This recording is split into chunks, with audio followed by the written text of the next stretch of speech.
everyone, or perhaps grand rising or good afternoon, depending on what part of the world you are joining me from today. My name is Amelia Santiamar, and you are tuned into Real Talk, the Women in Political Leadership series, brought to you by Mothers Foundation Afrika and Speak Up and Empower. To learn a little bit more about Speak Up and Empower at one of our partners, please check this out. Speak Up and Empower is an organization dedicated towards education, social impact, and promotion, focused on building businesses, communities, relationships, and lives that allow us to create and share our dreams. When we are able to approach life with a desire to allow the best in ourselves and all those around us, abundance of health, wealth, and love will naturally flow. Speak Up and Empower provides community members with the tools that they need to create and share their dreams. Authors of all forms, blogs, articles, magazines, books, copywriters, bloggers and publishers, and course providers. Retailers, speakers, whatever way you connect with the world, we provide you with the tools that you need to be seen and heard. We will guide you, educate you, and support you, and empower you to realize the passion and turn your dreams into reality.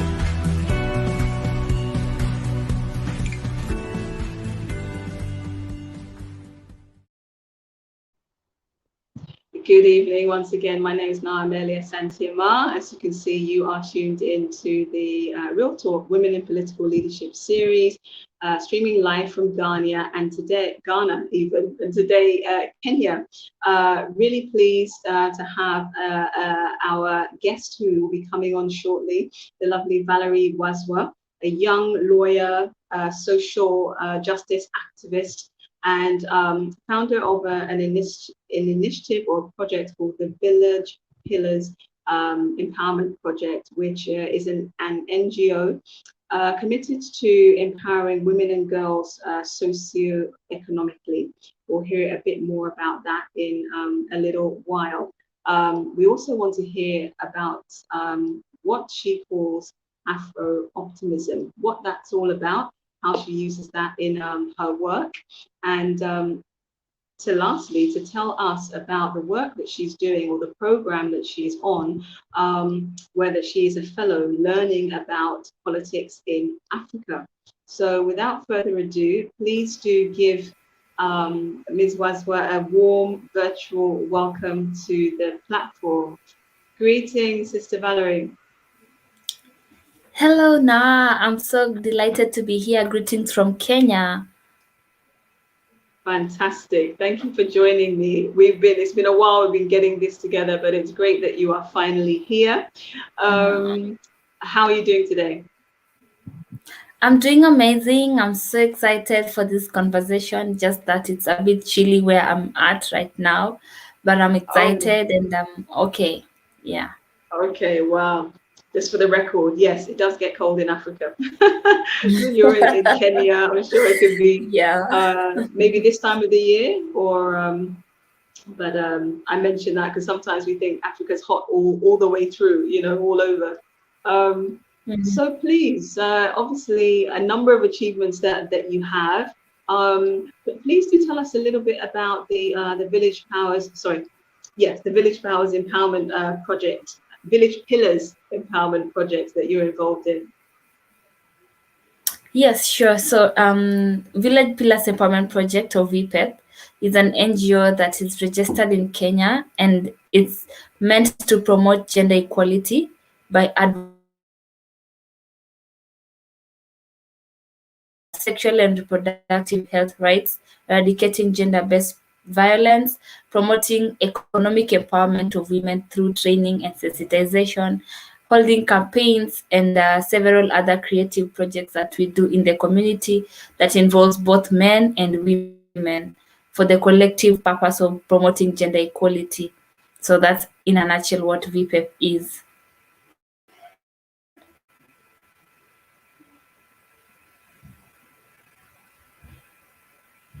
Thank you. No, that's great. I think we need a lot of those, because clearly there are a lot of challenges facing many women in the world on many different levels. So you know, whatever we can do to assist from that perspective is to be applauded. Let's keep going. We have plenty of work to do. And please also do tell us about you being a fellow. Is it a fellow of Africa? Yeah, sure. So since March this year, I was selected to be one of the Future Africa Fellows. So Future Africa is an intergovernmental organization based majorly in South Africa, and it's meant to provide fellowship programs for young Africans who are passionate about promoting social development, economic development in Africa through political leadership, either by actively taking part in politics or by influencing politics from the outside. So it's going to be an 8-month fellowship program. And this is the 3rd month, and we are learning several things about dynamics behind African politics, things that I didn't know, things like the psychology of voters, and comparing the various political leaderships of our different African countries, and realizing how we face the same challenges, and just discussing about the various issues that go behind the elections and democracy. Is it really something that we need, or do we need to come up with our own form of leadership? And several other dynamics. We're just on the 3rd month, but I've talked about what we've covered so far, and about our personal leadership styles and public leadership, and what it takes to be one. And so we're still learning, and I'd just like to give a mad shout out to Faith Abiodun and the entire team for setting up such an amazing project. And it's really quite helpful for young African change makers like myself. Fantastic. So that March this year, so you have a fair few months to run now. So clearly you have an interest in politics, and you yourself are a social justice activist. What was it that first got you interested in these areas, and kind of like how long have you been involved, especially with the social justice activism? Sorry, maybe could you come again, last bit? Sure. I was asking basically, when did you first get involved in social justice activism? Yes. When did you first get involved? What is it that got you interested in that? Yeah. Thank you for that question, now. And that dates back to when I was in campus. And I remember what I used to do with my free time is I would join some of my friends who will go to the slums. You know, there's so many slums in Nairobi area where I used to study.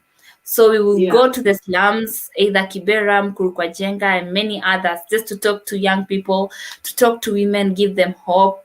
And that is when I realized that this is actually what I want to do. I would like to represent the underrepresented, as opposed to representing people who can afford to pay me high legal fees in court. And so what we will talk to them basically just to give them hope, and trying to sensitize them about issues such as drug abuse and their rights. And what made me to be so passionate about this is the feedback that we used to get. We know we would leave the community, and of course we'll give them our numbers, and they will take our numbers, and they would always call us and say, when are we coming back? You know, us just talking to them and giving them hope gave them a reason to keep pushing with life despite the various challenges they face. And not just that, like after that, I would always receive calls, people saying, Valarie, certain girls do not have sanitary towels. Valarie, this woman has been hit by their husband. Valarie, this has happened, that has happened. And it really, really, really broke my heart to realize how much people are going through a lot in the community. And that was my wake-up call to know that this is indeed what I want to do with my career. This is my calling in life. And so that is what inspired me to start and organize a Village Pillars Empowerment Project in 2017 to advocate for women's rights, which I am specifically interested about. So it has been a journey since then up until now. And I'm glad that the little or much that I get to do has an impact in transforming the life of a young man, a young woman or girl out there. So yeah. That's fantastic. So basically your surroundings, what's coming to your attention of what was happening to people, and your, like you say, calling to do something about it. I definitely would call that, leadership, especially you founded your own organization. I mean, do you think, how important do you think that we do have women, or even more women in leadership positions generally? Sorry? How important do you think, or is it for you, that we have women or more women in leadership positions and activism and things like that generally? Yeah, I mean, I don't know how much I need to emphasize the importance of us having more women in political leadership. I have not yet been in a political position before, but I have read a lot about political leadership, and I have seen, based on the situation in my country, Kenya, how underrepresentation of women in political leadership has really contributed largely to the challenges that women and girls are facing. This is because if you are not in a shoe to understand, if you do not wear a shoe that pinches you, you will not understand how painful it is to wear that shoe. So there are certain challenges that it takes being a woman to understand the challenge that this woman goes through. If you talk about issues such as childbirth, if you talk about period pains, if you talk about sanitary towels, if you talk about issues such as teenage pregnancy, if you talk about hormonal changes and abortion, no matter how empathetic you are as a man, you cannot understand these challenges as a woman would. And so when legislations are being made, when policies are being put in place, they do not embody, they do not bring into life these specific challenges that face women and girls. And so we continue talking about the same issues, and we have many change makers like myself who are doing a lot of things in the community with their organizations, but you can only do so much, as opposed to change begins with the change in policy, with change in legislations, with change when you are in a position of power. Then you can effectively change these problems. So it is really, really important that we have more women in political leadership, because they are going to understand what their fellow women are going through, and they can push forward for change in those areas. Absolutely. I echo what you said. I couldn't say that any better. It makes perfect sense, because we are statistically the majority, in the world. So it doesn't make sense that we have very few voices from people who look like and experience what we experience. So absolutely. We have a question from one of our viewers, just asking you, so what are some of the challenges you go through or have been through in your social justice activism and the empowerment that you provide, or you seek to provide?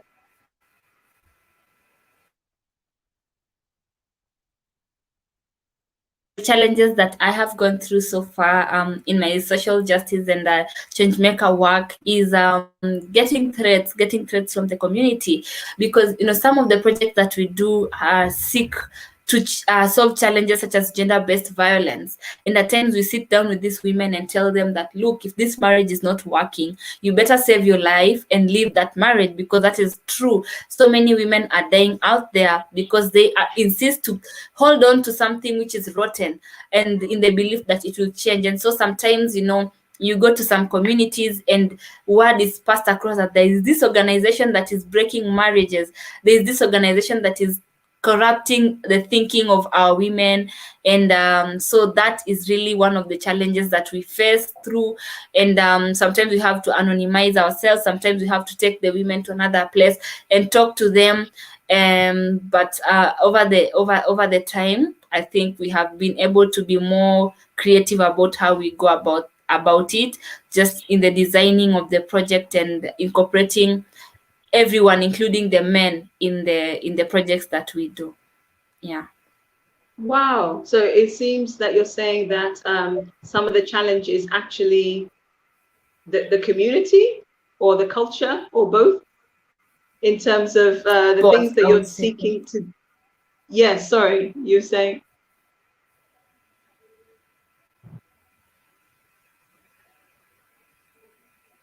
I was just emphasizing or checking. So what you're saying is that one of the biggest challenges is against the work that you're trying to do is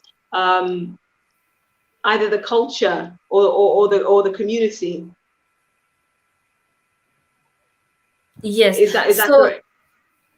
absolutely. So it's the community and of course the culture, which is not just a Kenyan culture, but it's a culture that is in our society in general, a patriarchal culture where women are there to just be seen and not heard. So that has really greatly affected us in implementing gender-based violence projects. Wow. Okay. Uh, Good to know. Actually, something that we are, and we need to do more work to unpack and eradicate, I imagine. Slightly related question is, can you, before we move on, can you share with us what you feel is the most challenging situation you've encountered to date?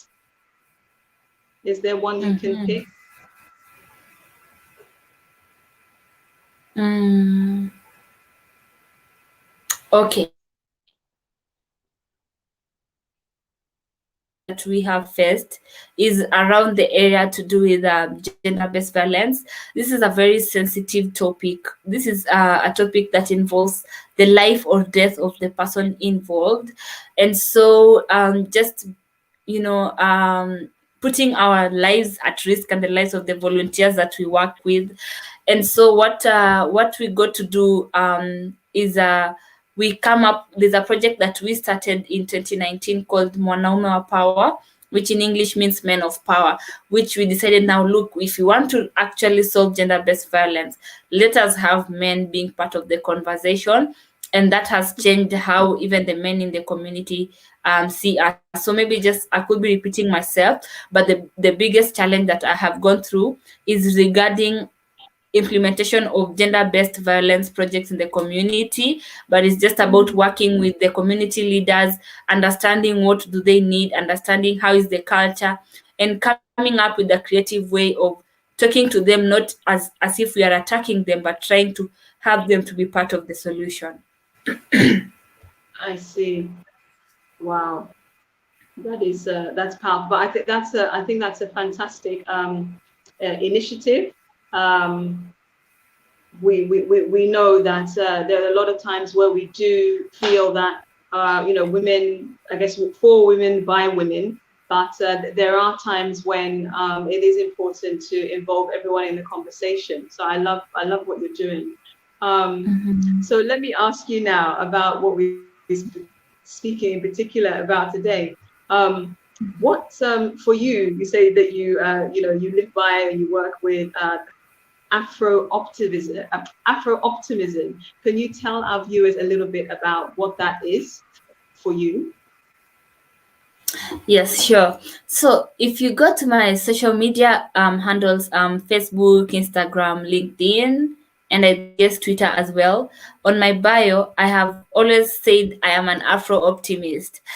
I am such a radical Afro optimist, but I think this is going to answer the questions of so many people who always wonder, Connie, what does it mean to be an Afro optimist? So just to put it in a layman's language, an Afro optimist is someone who believes in the future of Africa by Africans. This is anyone who believes that Africa has so much potential, and the people and the person who is going to be part of bring that potential into life is you as an African, whether you are here in the home in Africa, or if you're in the diaspora that is in other continents like Europe and Asia, and being so deliberate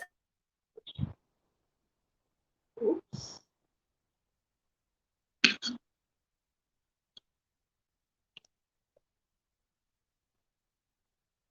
and for your family. And Sorry, Hello. Sister Valarie, are you there?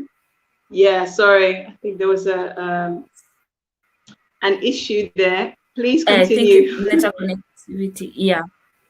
Please continue. Yes, so this is someone who is not only passionate about the future of Africa, but is also deliberate about whatever that they do to ensure that Africa becomes a better place for them to live, for their children and the future generations to come.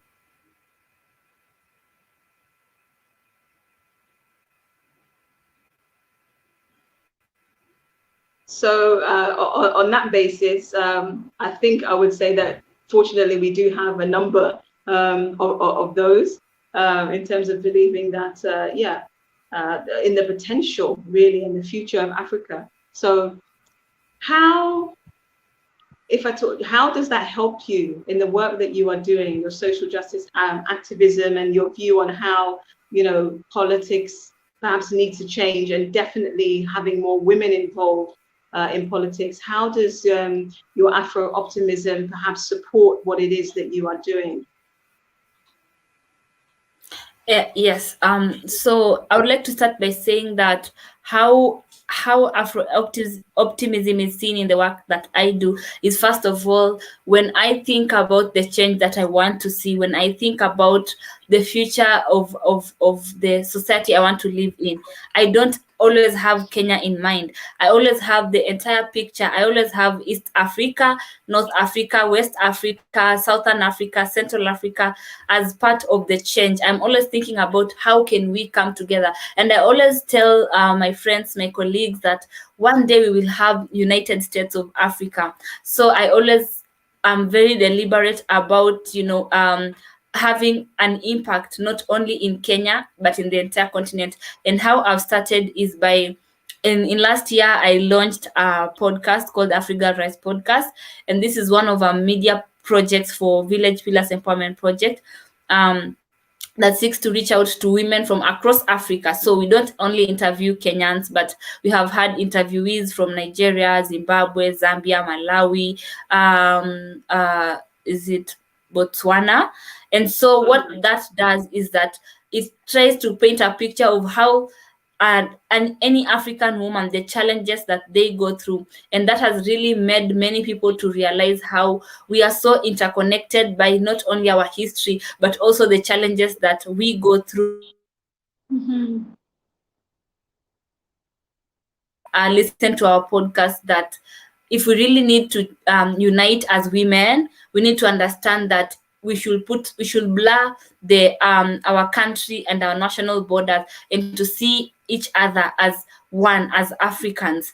So that is the one way that I embody Afro optimism. Anytime I am playing any music that I have been allowed to play by upcoming musicians, in the platform, I ensure that it's only African music. We also do advertising to support women-led businesses. These are women-led businesses for African women. And also in the work that I do, I am very deliberate about collaborating with other Africans, and Na can attest to this. I'm always deliberate about working with people from other countries, and it has really made me to see how we have very brilliant minds in Africa. It's not just about Kenya, it's not just about East Africa, but about other people. And so I always volunteer to work with other organizations from other countries, and they also volunteer to work with me in the projects that I do, and we're just like one big happy family. I just like to let everyone who's listening in know that I just got to be selected the other day as Travel for Change Adventures country representative for Kenya. This is an international organization that is in South Africa, and it's meant to create awareness about development issues and social and development issues affecting people in their communities from a tourism perspective. So let's say if you have an interest in creating a difference in Malawi, you can travel through the country and go work there for a few weeks or months and create some change in that country. So just putting myself out there, working with people from other countries, has really enriched the value and the impact of the work that I do. Yes, I think that is what I can say for now. Thank you. No, that was very insightful, and congratulations on the appointment, that being that country Thank you. representative.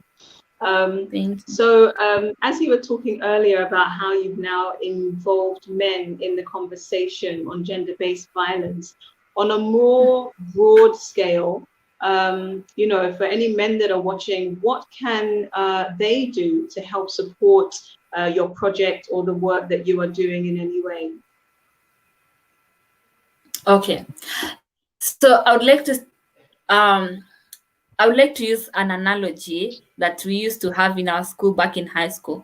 And what used to happen is that there were a certain group of girls, I was in a girls' school, who were very rude to teachers and all that. And, you know, so what the teachers would do is that they would appoint them to and reach out to other students who are rude and do not want to listen to this the school authority. They will listen to these leaders as opposed to a teacher. So that is sort of the mindset that we are coming in here, is that we are still living in a society that is entirely patriarchal. It is very deeply rooted.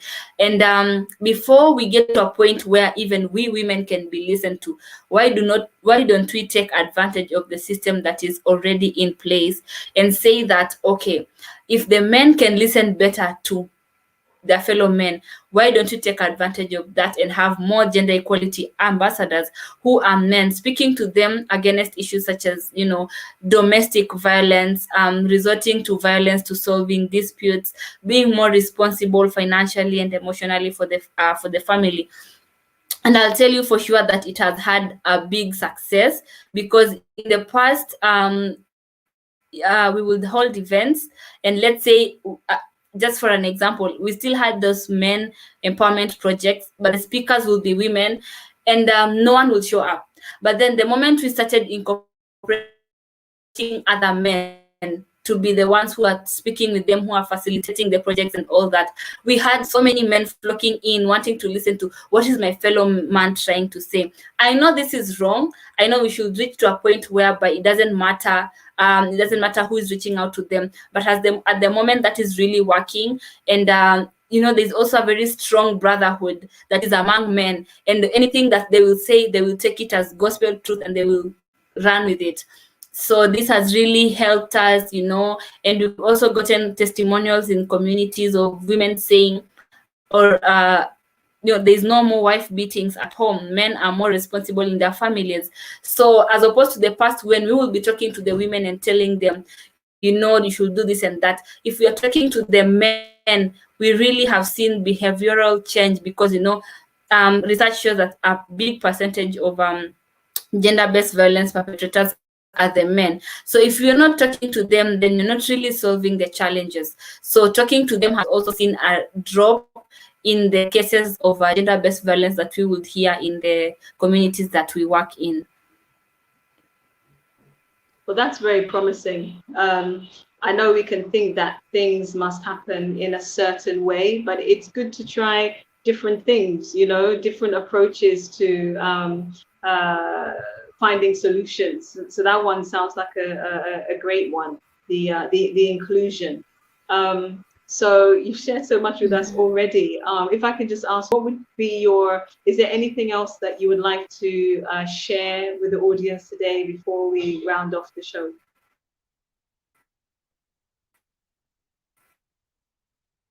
So first of all, I'd like to start by saying that if there's any man who is listening to this, we are planning another Mwanaume wa Power, let me say Men of Power project that will be between 18th and 21st of June, where they will be sensitized and trained. It will be online on gender equality issues, women issues, after which they will be gender equality ambassadors. So if there's anyone who would be interested in joining, you can just follow my Facebook page or our Village Pillars Kenya Facebook page to get more details on registration and all that. Another thing is that I would just like you, if you're listening, to touch your hair, you know, not your wig, but like your African hair, just touch it. And I got lost again. I'm in the backstage. Hello.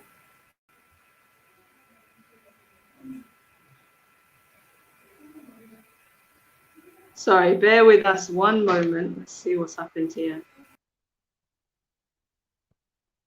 No, you're still there. Okay, we should be able to hear you. Okay. Go ahead, sister. Yeah. Okay. Okay. So I was saying,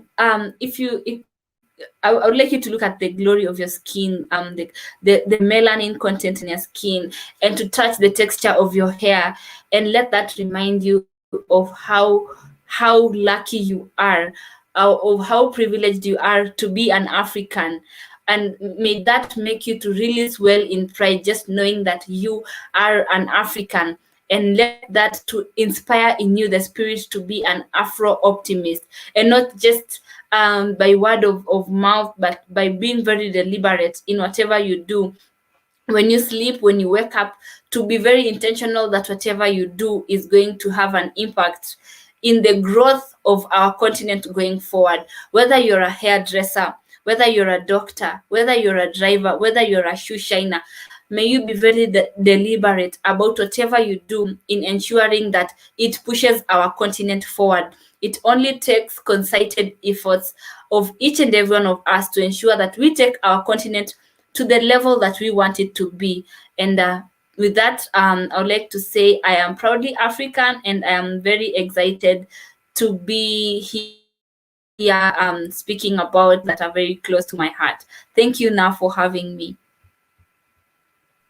You're most welcome. So I think that was just a reminder to people to follow the Village Pillars Empowerment Project on the Facebook page. And there you should find details of the Men of Power projects that Sister Valarie is saying will run in June. Sister Valarie, please remind us of the dates in June that will run.